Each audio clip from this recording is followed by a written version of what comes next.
Hello everyone, welcome to the channel again. So today we'll be discussing about our next author, which is Plato. In the last video we studied about the characteristics of classicism, that were imitation, moral purpose, rules and orders, reason over emotions. Now today we are going to study Plato. Now most of the student even can get surprised after knowing that Plato is not the person who says I love literature, literature is beautiful, let's celebrate it. Instead of that, he says that we should ban poetry entirely. Yes, that is what he says. So before reading about Plato and his views and his philosophies, we must know that who is Plato. So Plato was born in Athens around 428 BC, and he was not primarily a literary critic. He was a philosopher. He was a student of Socrates, and he was a teacher of Aristotle. Aristotle was a teacher of Alexander the Great, which we will study in our next video. Most of his works are written in dialogue forms. He usually doesn't write in essay and argumentative forms, and the main speaker in his work is Socrates, his own teacher. But the mind, the ideas that are in these dialogues is of Plato's. So we will be seeing that the main speaker, which is there, is always in most of the works is Socrates. But he is employing his own ideas, his own thoughts through the mouth of his own teacher, who was Socrates. His most of the famous works are The Republic, Ion, and Phaedrus, and all of them, one way or the other, talks about poetry and the literature. Now, before understanding his philosophies, we must know that how he saw the world, because all the literary criticism is coming from his philosophy around the world, his philosophy of seeing the world around him. So we must know and understand his way of seeing the world. So it all revolves around one big idea, that everything we are seeing is a copy. I'll try to explain this thing with an example. Okay, so let's just say there is a perfect ideal chair. He took an example of chair, and I will also try to make you understand through the example of chair. Let's just say there is an ideal and perfect chair with a capital C. Okay, there is that. The real world which we are living, that is a copy of that ideal perfect chair. And now how does it connect to the literature? Now let's just say a painter comes. A painter sees the real world chair, that is a poor and imperfect copy of the ideal chair. The painter sees the real world chair and he tries to copy into his thing, into his works. Now the painting which the painter is doing, that is a copy of a copy. So Plato says that it is twice removed from the society. It is twice removed from the truth, twice removed from the reality. This was his first and core argument, that whatever in the real world, whatever we can see, feel, hear, touch, is all a copy of the ideal and imperfect thing that is there. According to him, there is always an ideal human being, ideal chair, ideal plate, ideal husband. But whatever we are seeing, that is a copy. Because the ideal thing that is existing is beyond the capacity of human imagination. So whatever we are seeing and whatever we are surrounding ourselves with, that is a copy. And we are seeing the real world as a copy, and whatever we are doing after seeing that real world, that is a copy of a copy. That was his core argument regarding this. Now he also says that if a philosopher is there, mathematician is there, scientist is there, they are going towards the truth, towards finding the more truth. On the opposite side, if a poet is there, he is seeing the real world, which is a copy, and after seeing that copy, the poet is taking his arguments, his illusions, and that copy is read by millions of people. So in Plato's word, a poet is taking each and everyone away from the truth. That was the fundamental problem which Plato stated.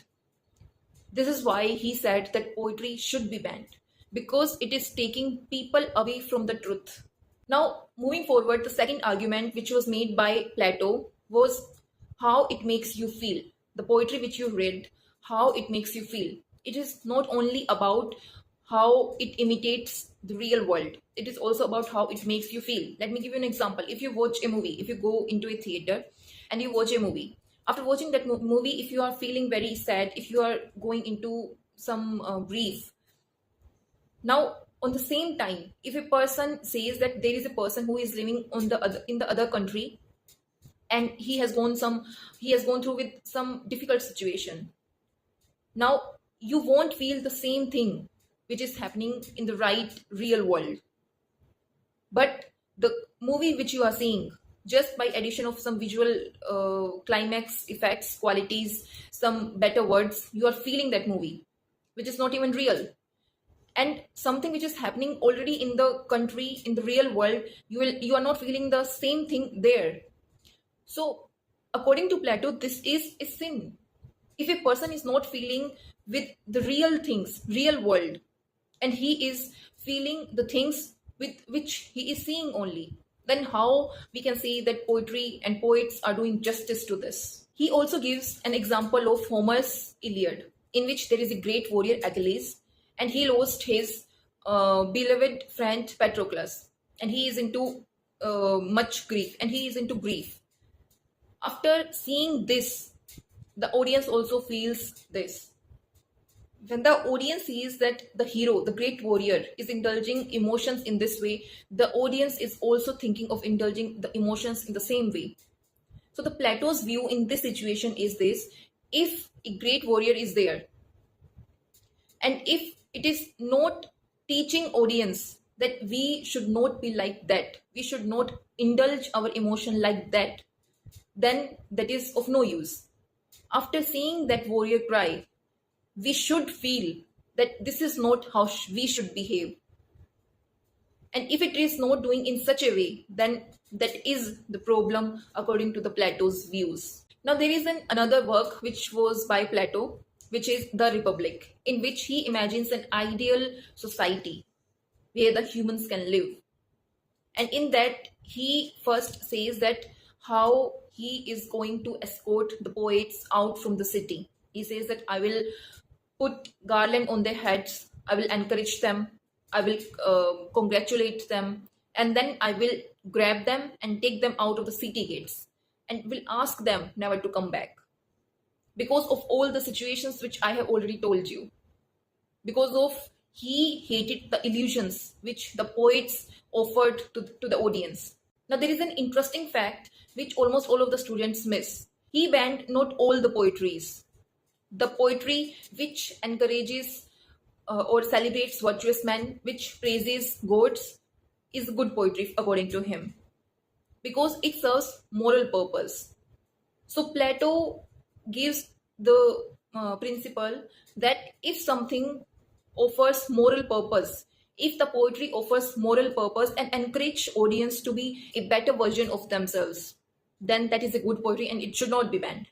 On the other side, if there is any kind of poetry which belittles the audience and which makes them believe that it is okay to feel bad, then that is a bad kind of poetry according to Plato. There is another work as well, which is The Iron, in which he tells that where exactly the poetry comes from.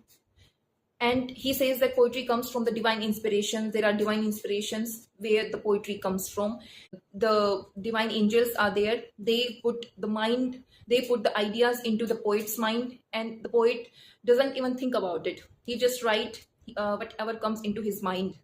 Now, after hearing this thing, most of the people will think that this is a compliment, but it was a criticism in Plato's words, because he told that if a poet himself cannot explain that what is he writing, if he cannot express what is he writing, if it does not serve any moral purpose, then if a poet himself cannot control his rational mind over any of the thing that is happening, that is coming in his way, then how can we expect that he can morally guide the audience?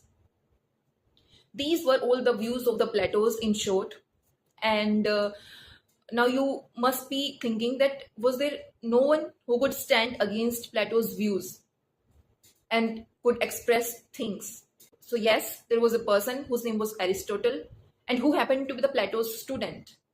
And he took stand against all of these beliefs, all of these things that were propagated by Plato in the most quietest manner.